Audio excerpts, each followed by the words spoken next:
ലോകം സൃഷ്ടിച്ച ശക്തനാം ദൈവം കാലം പൂർത്തിയാം നേരത്തിലെന്നാൾ ജീവിതത്തിലെ ഏറ്റവും വലിയ ഭാഗ്യം എന്താണ്? ഏറ്റവും വലിയ അനുഗ്രഹമോ? വല്ലാതെ മനസ്സിനെ ഉലച്ച ഒരു ചോദ്യമാണിത്. കുറേ വായനകൾക്കൊടുവിൽ ഒരുത്തരം കിട്ടിയത് ഇങ്ങനെയാണ്: യേശുമിശിഹായുടെ ക്രൂശാരോഹണത്തെയും കഷ്ടാനുഭവത്തെയും ധ്യാനിക്കുന്നതാണ് ജീവിതത്തിലെ അനുഗ്രഹവും ഭാഗ്യവും. ധന്യൻ മാറിവാനിയോസ് പിതാവ് തൻ്റെ ധ്യാനകുസുമകൾ എന്ന പുസ്തകത്തിൽ ഇപ്രകാരമാണ് പറഞ്ഞിരിക്കുന്നത്: കാരണം എന്താണെന്നോ?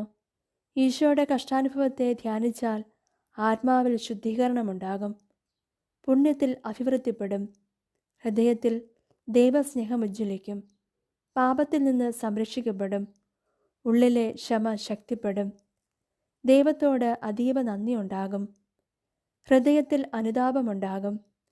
ഇപ്രകാരമുള്ള ഒരാത്മാവ് ലഘുവായ സംഗതികളിൽ പോലും ദൈവത്തിൻ്റെ തിരുവിഷ്ടം നിറവേറ്റുന്നവരും അവിടുത്തെ തിരുഹിതം ആഗ്രഹിക്കുകയും സംസാരിക്കുകയും പ്രവർത്തിക്കുകയും ചെയ്യുന്നവരുമാകും.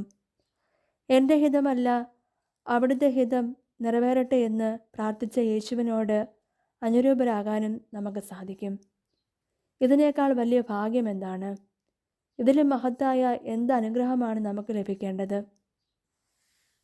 ആരാധ്യനായ യേശുവേ, ഞങ്ങളുടെ പാപത്തെ പ്രതി അവിടുന്ന് മനുഷ്യനായി അവതരിച്ചുവല്ലോ.